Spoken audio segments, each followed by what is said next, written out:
Hiber-Nation 9.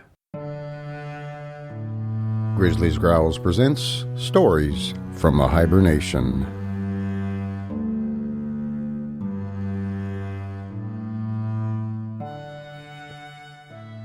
A handy guide for beggars, especially those of the poetic fraternity. Being sundry explorations made while afoot and penniless in Florida, Georgia, North Carolina, Tennessee, Kentucky, New Jersey, and Pennsylvania. These adventures convey and illustrate the rules of beggary for poets and some others. By Vachel Lindsay.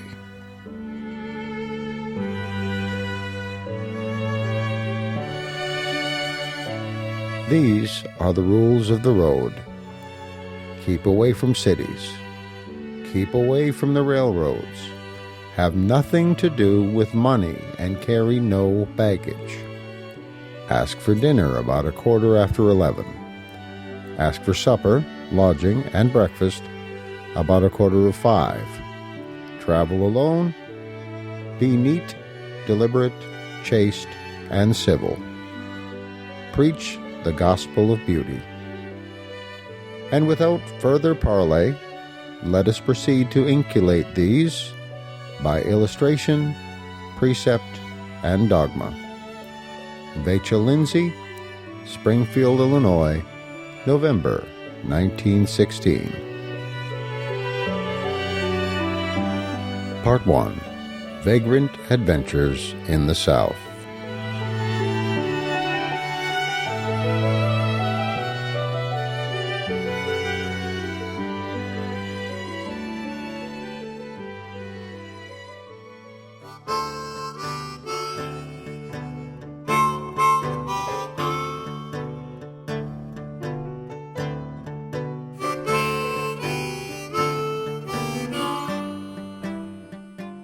The Man with the Apple-Green Eyes, a story covering a ride in 2 freight cabooses in southern Georgia, showing how my good luck came after I spent my all upon ginger snaps.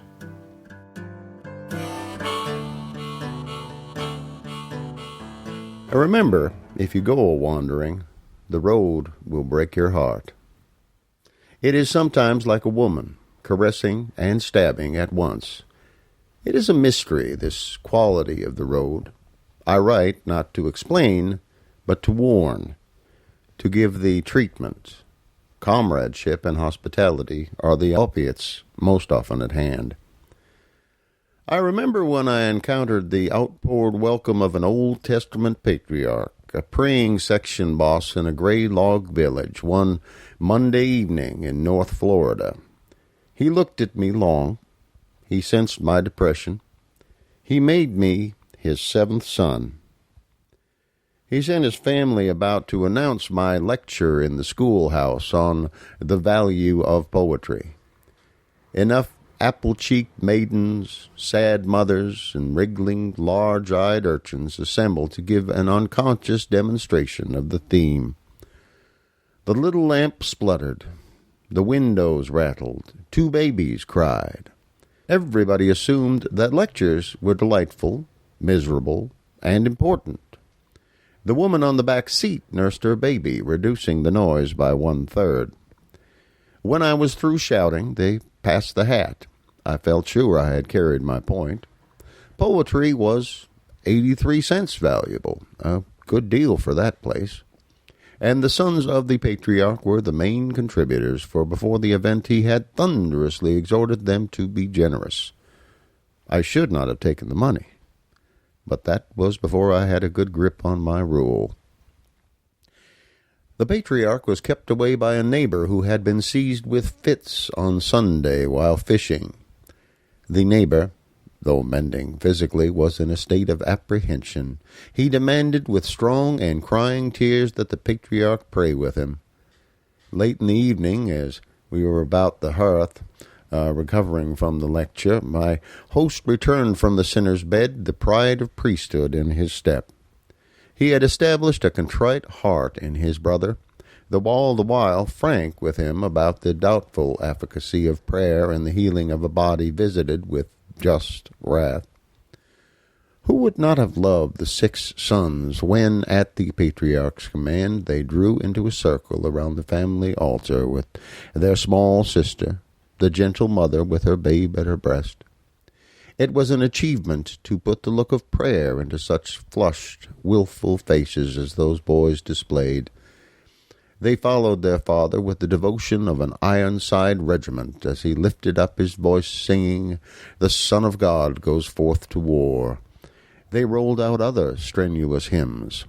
I thought they would sing through the book. I looked at the mother. I thanked God for her. She was the only woman in Florida who could cook, and her voice was honey. Her breast was ivory.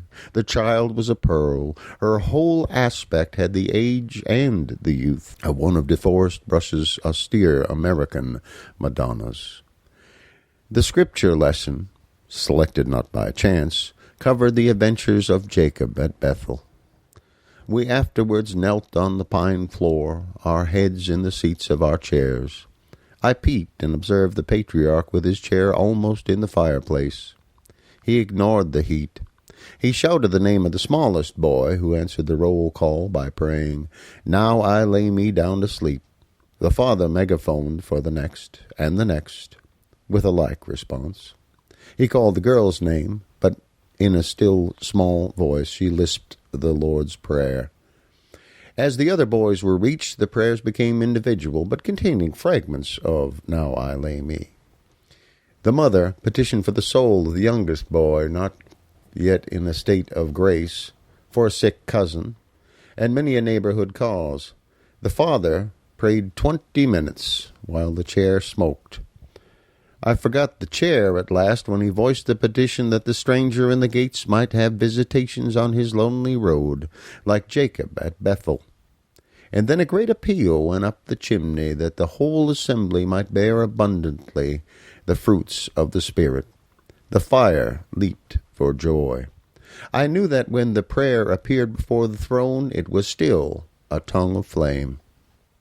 Well, next morning I spent about 70 cents lecture money on a railway ticket and tried to sleep past my destination, but the conductor woke me.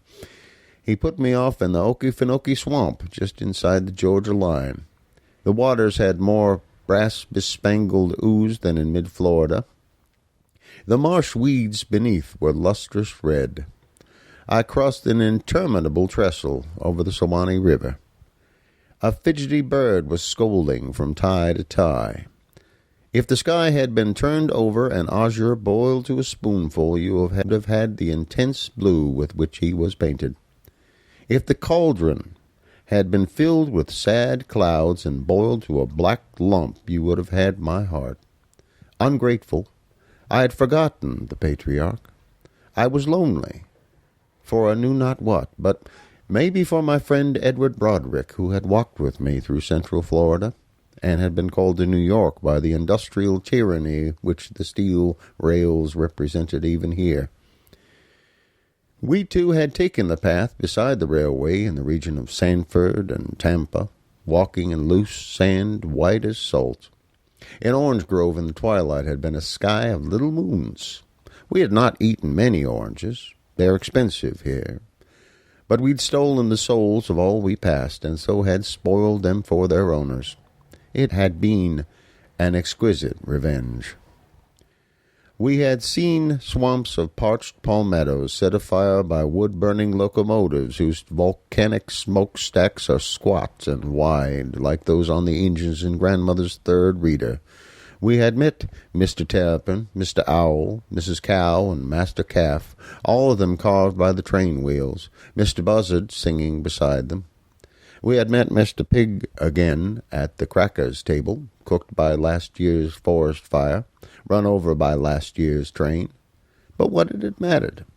For we together had ears for the mockingbird and eyes for the moss-hung live oaks that mourn above the brown swamp waters. We had met few men afoot, only 2 professional tramps, yet the path by the railway was clearly marked. Some Florida poet must celebrate the Roman directness of the railways embanked 6 feet above the swamp, going everywhere in regions that have no wagon roads. But wherever in our land there is a railway, there is a little path clinging to the embankment, holding the United States in a network as real as that of rolled steel, a path wrought by the foot of the unsubdued. This path wanders back through history, till it encounters the tramp Columbus, tramp Dante, tramp St. Francis, tramp Buddha, and the rest of our masters. All this we talked of nobly, even grandiloquently, but now I walked alone, ignoring the beautiful serpentine forests of Georgia and the sometime accepted merits of a quest for the Grail, the Gleam, or the Dark Tower. Reaching Fargo about 1 o'clock, I attempted to telegraph for money to take me home, beaten. It was not a money order office, and 13 cents would not have covered the necessary business details. Forced to make the best of things, I spent all upon ginger snaps at the combination grocery store and railway station. I shared them with a drummer waiting for the freight, who had the figure of Falstaff and the mustaches of Napoleon III. I did not realize at that time that by getting myself penniless, I was inviting good luck. After a dreary while, the local freight going to Valdosta came in. Napoleon advanced to capture a ride. A conductor and an inspector were on the platform. He attacked them with cigars. He indulged freely in friendly swearing and slapping on the back. He showed credentials, printed and written. He did not want to wait 3 hours for the passenger train in that much-to-be-condemned town. His cigars were refused. His papers returned. He took the path to the lumberman's hotel. His defeat appeared to be the inspector's doing. That obstinate inspector wore a gray stubble beard and a collar chewed by many laundries. He was encompassed in a black garment of state that can be described as a temperance overcoat. He needed only a bulging umbrella and a nose like a pump spout to resemble the caricatures of the Prohibition Party that appeared in Puck when St. John ran for president. I showed him all my baggage, carried in an oilcloth wrapper in my breast pocket, a blue bandana, a comb, a little shaving mirror, a toothbrush, a razor, and a piece of soap. These, I said, are my credentials. Also, I showed him a little package of tracts in rhyme I was distributing to the best people. The Wings of the Morning, or The Tree of Laughing Bells. I hinted he might become the possessor of one. I drew his attention to the fact that there was no purse in the exhibit. I divided my last 4 ginger snaps with him. I showed him a letter commending me to all pious souls from a leading religious worker in New York, Charles F. Paulison. Soon we were thundering away to Valdosta. Mr. Temperance climbed to the observation chair in the little box at the top of the caboose, alternately puzzling over my Wings of the Morning and looking out. The caboose bumped like a farm wagon on the frozen road. The pine-burning stove roared. The Negro Adonis on the woodpile had gold in his teeth. He had eyes like dark jewels set in white marble, and he polished lanterns as black as himself. "By Jove," I said, "that's the handsomest bit of lacquer this size of the Metropolitan Museum." "Shh," said the conductor, round face, sobering himself. "You queer yourself with the old man. He wouldn't let that drummer on because he swore." The old man came down. I bridled my profane tongue while he lectured the conductor on the necessity for more interest in the Georgia public schools and the beauty of total abstinence. At last, the Japanese situation. This is a condensed translation of his speech. "I was on the side of the Russians all through the Russo-Japanese War. My friends said, 'Hooray for Japan,' but I say a Japanese is a nigger. I have never seen one, but I have seen their pictures. The Lord intended people to stay where they were put. We ought to have trade, but no immigration. Chinese belong to China. They are adapted to the Chinese climate. Niggers belong to Africa. They are adapted to the African climate. Americans belong to America. They are adapted to the American climate. Why, the mixing that is going on is like something scandalous. I had a nigger work for me once that was half Spaniard and half Indian. There are just a few white people and more mulattoes every day. And the white people ought to keep their blood pure. The Russians are white people. Germans, English, Americans are white people. French people are niggers. Dagos are niggers. Jews are niggers. All people are niggers, but just these four. There's going to be a big war in 2-3 years between all the white people and all the niggers. And the niggers are going to combine and force a fight with Japan in the lead. Well, I reached Valdosta after dark.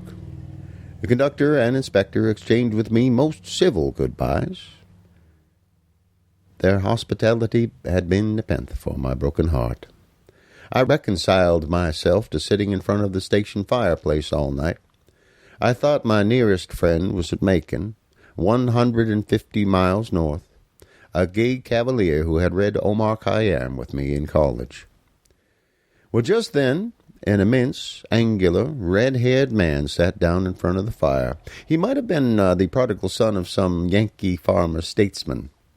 He threw his arms around me, and though I had never seen him before, the brotherhood of man was established at once.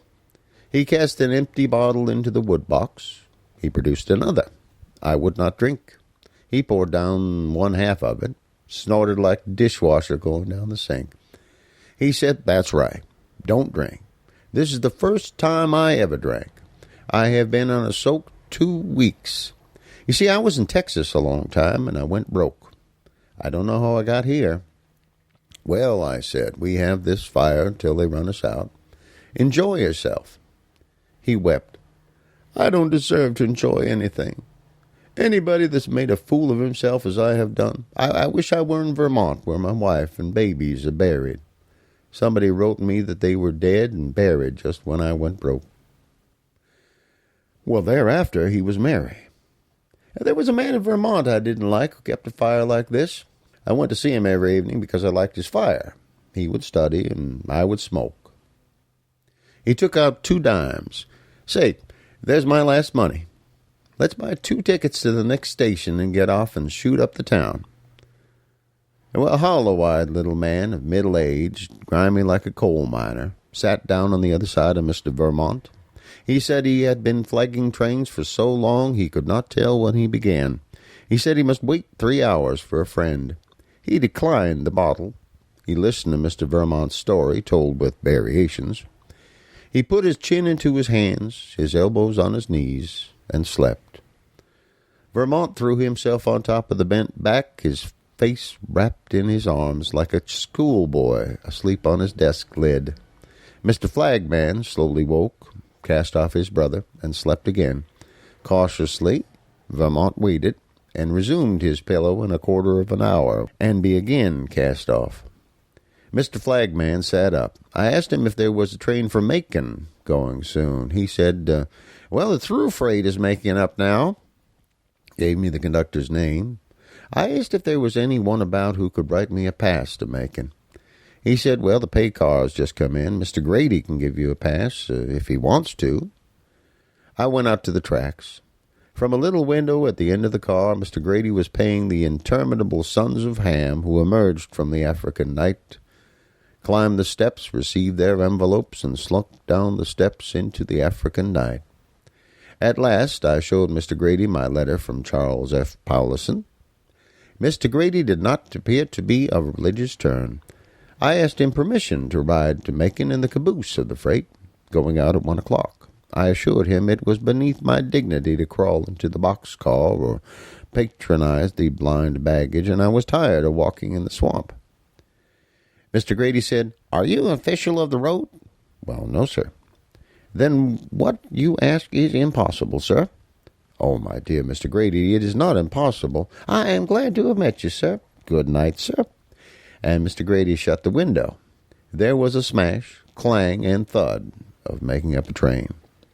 A Negro guided me to the lantern of a freight conductor. The conductor had the lean frame, the tight jaw, the fox nose, and the Chinese skin of a card shark. He would have made a name for himself on the Spanish Main some centuries since by the cool way he would have snatched the jewels from ladies' ears and smiled when they bled. He did not smile now. He gripped his lantern like a cutlass, and the cars groaned. They were gentlemen in armor compelled to walk the plank by this pirate with the apple-green eyes. We will call him Mr. Shark. I put my pious letter in my pocket. Mr. Shark, I would like to ride a Macon in the caboose. Mr. Shark thrust his lantern under my hat brim. I had no collar, but was not ashamed of that. He said, I've met men like you before. He turned down the track shouting orders. I jumped in front of him. I said, You're mistaken. You have not met a man like me before. I am the goods. I am the wise boy from New York. I have been walking in every swamp in Florida, eating dead pig for breakfast, water moccasins for lunch, and alligators for dinner. I would like to tell you my adventures.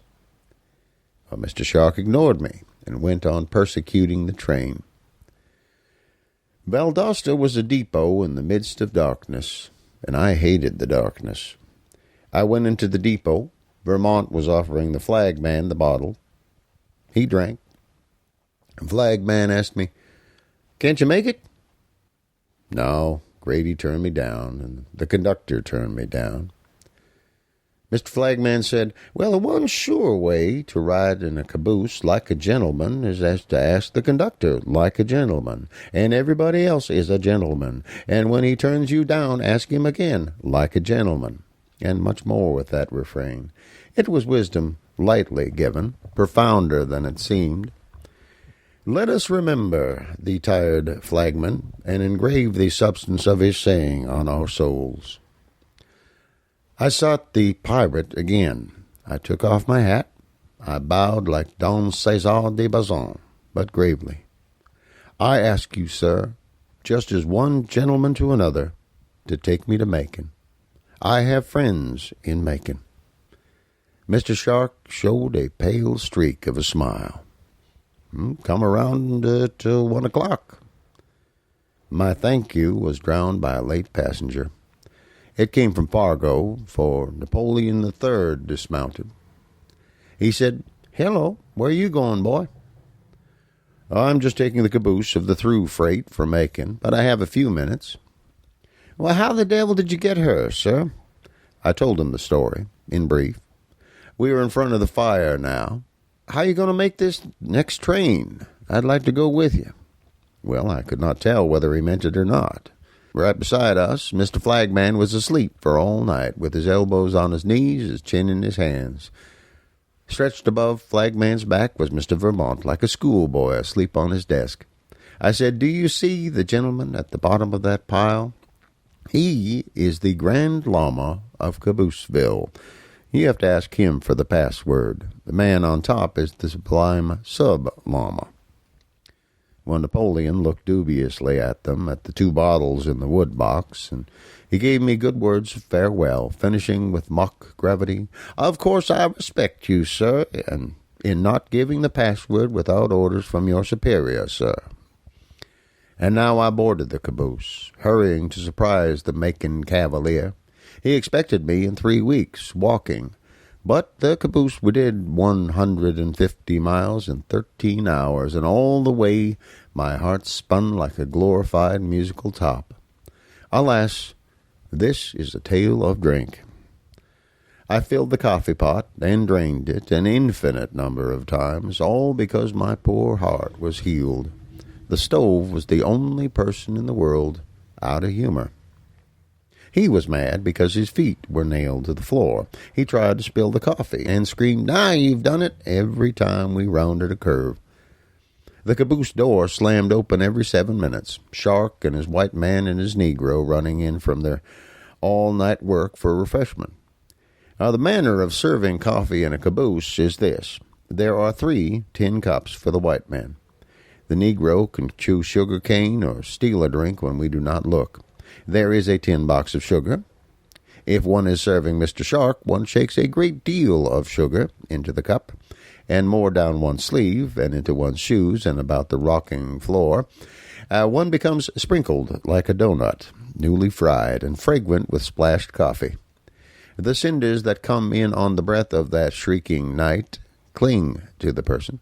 But if you are serving Mr. Shark, you do not mind these things. You pour his drink, you eat his bread and cheese, thanking him from the bottom of your stomach, not having eaten anything since the ginger snaps of long ago. You solemnly touch your cup to his as you sit with him on the red, disemboweled car cushions, with the moss gushing out. You wish him the treasure heaps of Aladdin or a racing stable in Ireland, whichever he pleases. Let all the readers of this tale who hope to become gentlemen of the road take off collars and cuffs, throw their purses into the ditch, break their china, and drink their coffee from tinware to the health of Mr. Shark, our friend with the apple-green eyes. Yea, my wanderers, the cure for the broken heart is gratitude to the gentleman you would hate if you had your collar on or your purse in your pocket when you met him. Though there was a heavy betting against him, he becomes the hero in a whirlwind finish. Patriarch and flagman disputing for second. Decision for flagman.